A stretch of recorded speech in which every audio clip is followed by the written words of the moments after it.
اللہ کے نام سے جو سراسر رحمت ہے، جس کی شفقت ابدی ہے۔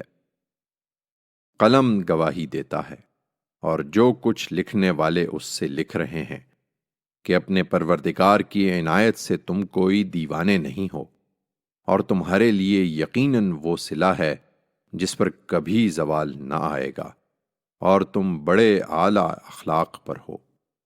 اس لیے عنقریب تم بھی دیکھ لوگے اور وہ بھی دیکھ لیں گے کہ تم میں سے کس گروہ میں ہے جو فتنے میں پڑا ہوا ہے۔ تمہارا پروردگار ہی بہتر جانتا ہے کہ کون اس کی راہ سے بھٹکے ہوئے ہیں، اور وہی بہتر جانتا ہے کہ کون راہ راست پر ہیں۔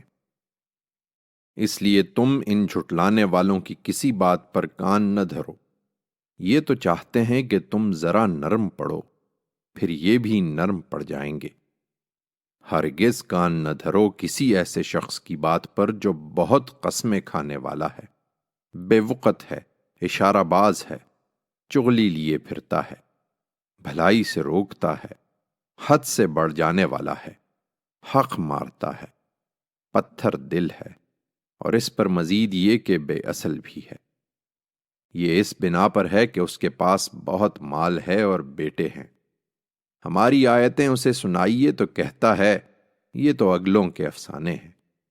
سمجھتا ہے کہ وہ بڑی ناک والا ہے، اس کی یہ سونڈ ہم عن قریب داغ دیں گے۔ ہم نے ان کو اسی طرح امتحان میں ڈالا ہے جس طرح باغ والوں کو امتحان میں ڈالا تھا، جب انہوں نے قسم کھائی کہ وہ اپنے باغ کے پھل صبح سویرے لازماً توڑ لیں گے اور کسی غریب اور مسکین کے لیے کچھ بھی نہ چھوڑیں گے۔ پھر وہ سوئے پڑے تھے کہ تمہارے پروردگار کی طرف سے ایک پھرنے والا اس پر پھر گیا، اور ان کا وہ لہلہاتا ہوا باغ اس طرح ہو کر رہ گیا جیسے کٹی ہوئی فصل ہو۔ چنانچہ صبح ہوئی تو ایک دوسرے کو پکارنے لگے کہ پھل توڑنے ہیں تو چلو سویرے اپنے کھیت پر پہنچو۔ پھر چل پڑے اور آپس میں چپکے چپکے کہتے تھے کہ دیکھنا آج کوئی مسکین تمہارے پاس باغ میں آنے نہ پائے۔ وہ بڑے جوش میں نکلے، اس خیال میں کہ سب ان کی دسترس میں ہے، مگر جب باغ کو دیکھا تو بولے ہم ضرور راستہ بھول گئے۔ نہیں، بلکہ محروم ہو کر رہ گئے۔ ان میں جو سب سے بہتر آدمی تھا اس نے کہا میں نے تم سے کہا نہ تھا کہ تم اپنے پروردگار کی تسبیح کیوں نہیں کرتے؟ وہ پکار اٹھے کہ پاک ہے ہمارا پروردگار، بے شک ہم ہی ظالم تھے۔ پھر وہ آپس میں ایک دوسرے کو ملامت کرنے لگے، بولے ہائے ہماری بدبختی، ہم ہی سرکشی میں مبتلا رہے۔ بعید نہیں کہ ہمارا رب اس کی جگہ اس سے بہتر باغ ہمیں عطا فرما دے۔ ہم اپنے رب ہی کی طرف لوٹتے ہیں۔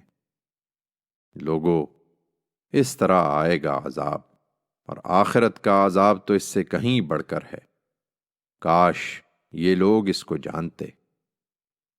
ان کے لیے جو اس عذاب سے ڈرنے والے ہیں، ان کے پروردگار کے پاس البتہ راحت کے باغ ہیں۔ تم سمجھتے ہو کہ یہ نہیں ہوگا تو کیا ہم اپنے فرمانبردار بندوں کو مجرموں کے برابر کر دیں گے؟ تمہیں کیا ہوا ہے؟ تم کیسا حکم لگاتے ہو؟ کیا تمہارے پاس کوئی کتاب ہے جس میں تم پڑھتے ہو کہ وہاں تمہارے لیے وہی کچھ ہے جو تم پسند کرو گے؟ کیا تمہارے لیے ہم پر کوئی قسمیں ہیں جو قیامت تک چلی جائیں گی کہ تمہارے لیے وہی کچھ ہے جو تم حکم لگاؤ گے؟ ان سے پوچھو کہ ان میں سے کون اس کا ذمہ لیتا ہے؟ کیا ان کے ٹھہرائے ہوئے کوئی شریک ہیں جو اس کا ذمہ لیں گے؟ تو لائیں اپنے شریکوں کو اگر یہ سچے ہیں۔ یہ اس دن کو یاد رکھیں جب بڑی ہلچل پڑے گی اور یہ سجدے کے لیے بلائے جائیں گے تو سجدہ نہ کر سکیں گے۔ ان کی آنکھیں جھکی ہوں گی، ان پر ذلت چھا رہی ہوگی۔ یہ ظالم، ان کی کمر تختہ ہو گئی۔ یہ اس وقت بھی سجدے کے لیے بلائے جاتے تھے جب یہ بھلے چنگے تھے۔ سو اب مجھے اور ان کو جو اس کلام کو جھٹلا رہے ہیں چھوڑ دو۔ ہم ان کو وہاں سے بتدریج تباہی کی طرف لا رہے ہیں، جہاں سے یہ نہیں جانتے، اور میں ان کو ڈھیل دے رہا ہوں کہ اپنا زور لگا لیں، اس لیے کہ میری تدبیر بڑی محکم ہے۔ یہ سنتے کیوں نہیں؟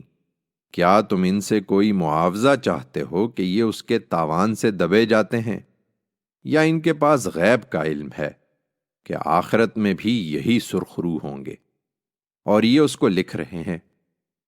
نہیں، کچھ نہیں۔ اس لیے اے پیغمبر، تم اپنے پروردگار کے حکم کے انتظار میں صبر کیے رہو، اور اپنی قوم کے معاملے میں مچھلی والے یونس کی طرح نہ ہو جاؤ، جب اس نے مچھلی کے پیٹ میں پکارا اور وہ غم سے بھرا ہوا تھا۔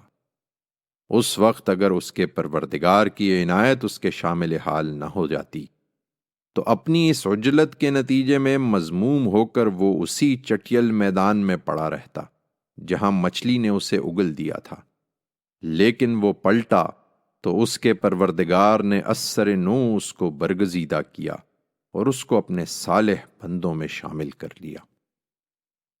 اس لیے صبر کیے رہو۔